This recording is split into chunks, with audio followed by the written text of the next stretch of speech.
Welcome back. Today we're looking at early German guitar picks, primarily in Tortoise style. We have 130 picks here and over 24 different Tortoise styles, going back to as early as the turn of the century.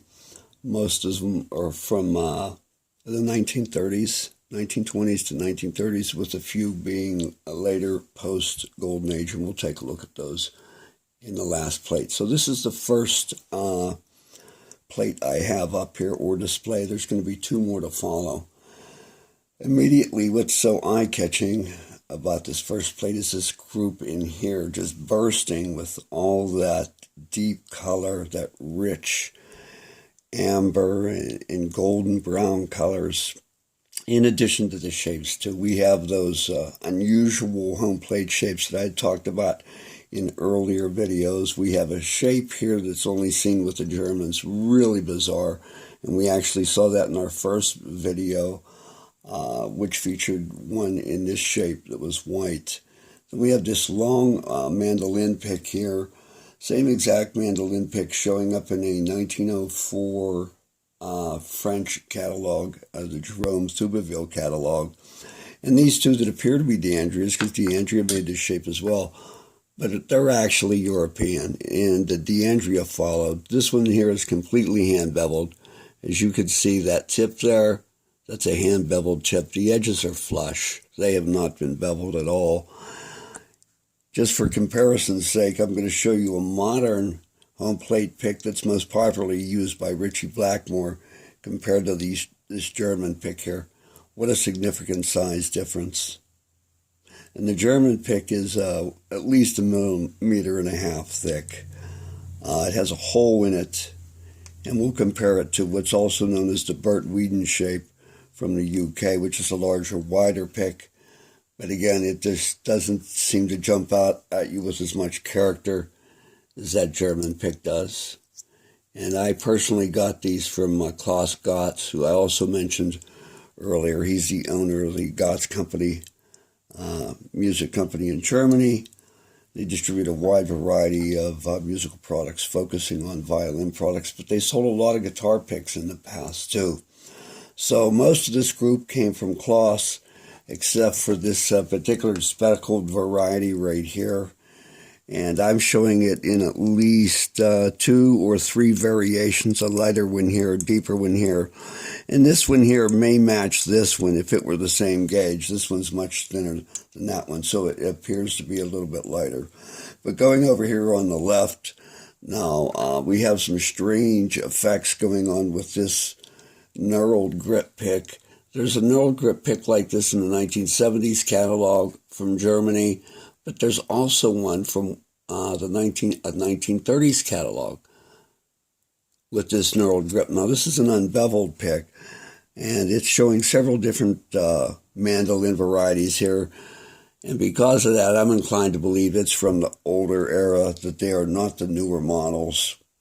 Moving down here to the center bottom, we have this interesting shape. Wow, does it look like a big round wedge piece of cheese in shape here. But it is German, unbeveled edges, 3 different colors, tortoise, in this golden mother of pearl, which is very, very striking, if you could make that out there. Really nice, deep bronze golden pearl. Now, I want to compare that to a similar shape from the catalog from the 1940s, the D'Andrea 367.5 right here. So if you compare the two, you can see that the German variety is a larger pick, and I'll do the little edge test here, and you can see the excess there on the German pick, showing it to be a much larger pick. Again, it's one of those situations where it's not known who influenced who. Was it D'Andrea that influenced the Europeans, or other way around? Maybe a little bit of both going on, but the Europeans, especially the French, were out on top in terms of their shape designs. Real early ahead of the Americans, and even before D'Andrea started in 1922. Moving up over here to the right, we have another really interesting group. I thought these were initially from the late 30s until I happened to come across this cup grip, which we know the Germans were using in the 1920s and 30s. So I put it back to that era since they all have the same celluloid type. But this cut grip has a really nice crosshatch corrugation in the center. Now, it wasn't focused there a moment ago. We'll see if we can get it back. Crosshatch corrugation. Wow, look at that. And a cup grip. Two unique features all in one. What a pretty group. The three we have here are all mandolin picks. This is known to be around 1930. We have it in 1930 German catalog, just like that. It's unbeveled celluloid. Here we have an older mandolin pick, European style, with that double shape, variations in the tapering at the edges. Now this pick here just happens to have the same unusual corrugation of one I find in the 1904 Line and Healy catalog. There it is, right there. That corrugation is so unusual. Now the one in 1904 catalog is this shape, but it has this corrugation. It's the only one in my collection. I forgot I even had it until I started doing these videos here on YouTube. Muddy group over here at the bottom, looking very undistinguished. But here's what I'll say about it. I thought it was a later post-Golden Age, that is after 1950s pick, until I come across this mandolin pick, which, folks, we know that particular shape's an old shape, over 80 years old, going back to the 1930s and earlier. So the entire group has the same type of celluloid, and I was able to safely place them back there. And you might ask, well, so what? They have the same celluloid. Could it have been made for years? Yes, it could have been, but usually the same celluloid is not available for picks for a period of 10 years. It's 10 years or less, usually, in most cases. And that's because these are made in such huge slabs that millions of picks could be made out of one big block, cut down into hundreds of sheets. So they could supply the pick market for years just making one block, and after they make one block, they move on to something else there. We brushed over this quick, a lot more to say about it, and hopefully in future videos we will. I will comment on this home plate pick being corrugated right there with another unusual corrugation. If it'll come into focus, there it goes. Real sweet. And here we have what appears to have started out as a home plate concept that later evolved into rounding the edges. There, you can see the similarities in these two, but then it has the top rounded off there, and I've never seen that in any other catalog, or French or American, but there it is, the Germans got it. So the Germans got a lot of exclusive picks, including this tapering down here that you don't see in modern home plate picks. That concave edge there on both sides, hand beveled again, and flesh edges here. What a sweet celluloid. So let's move on now to another plate. Plate number 2. It's got a lot happening. 1930s again. What is most stunning, of course, are these mandolin picks here in this particular wide-banded type of shell color. And I've talked about wide-banded celluloids being primarily from the Golden Age, which these are. I got them from a source in East Germany. And you might ask why I have so many picks from 1930s. Well, it so happens 1930s was one of the biggest periods of time for the sales of guitars and the picks they needed. Guitars, banjos, and mandolins were all selling well then. So the 30s and the 1960s are the two eras of great proliferation of guitar picks.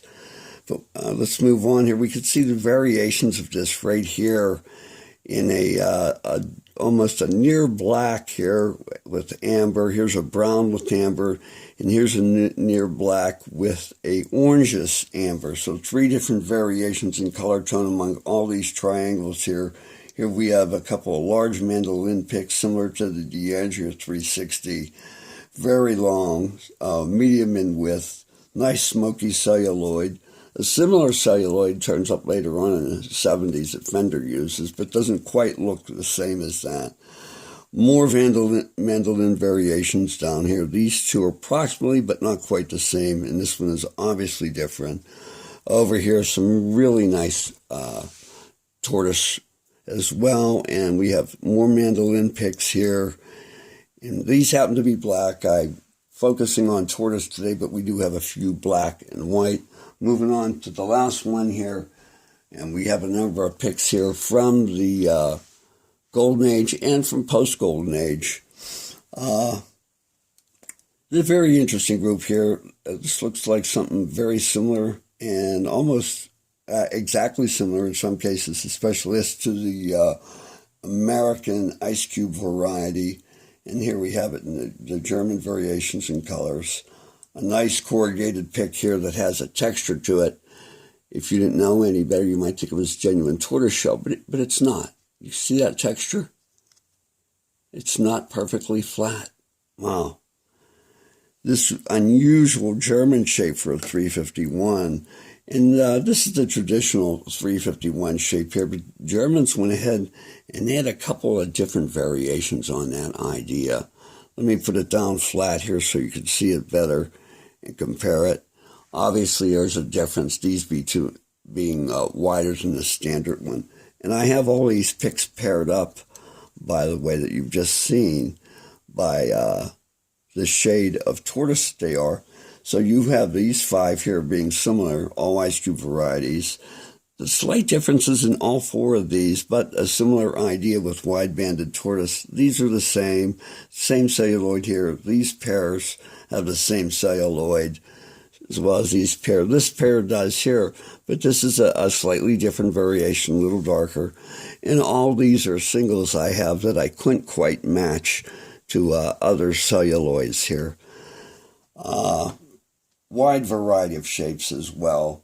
And then we have, lastly, our 3 mandolin white picks over here.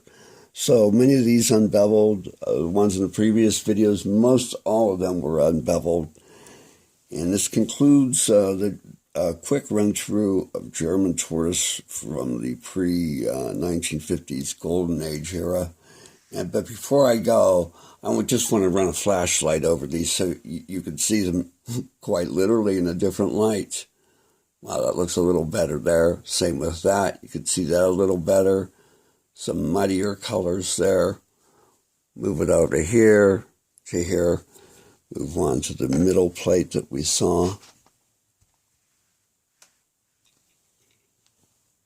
Wow. What nice colors. What cool variations too. Look, that's darker than that. But without the light, might get the impression they're the same. Very deep colors there.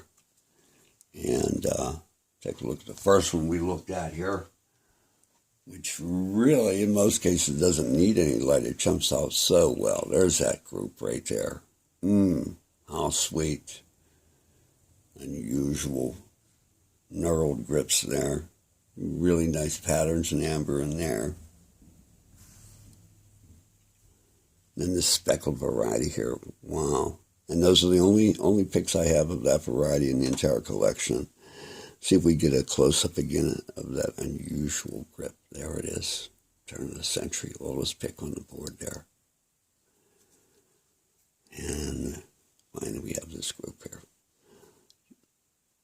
Pay attention to that shape. That's something you're really looking for. Thanks for joining me this video. We'll see you next time. Bye-bye.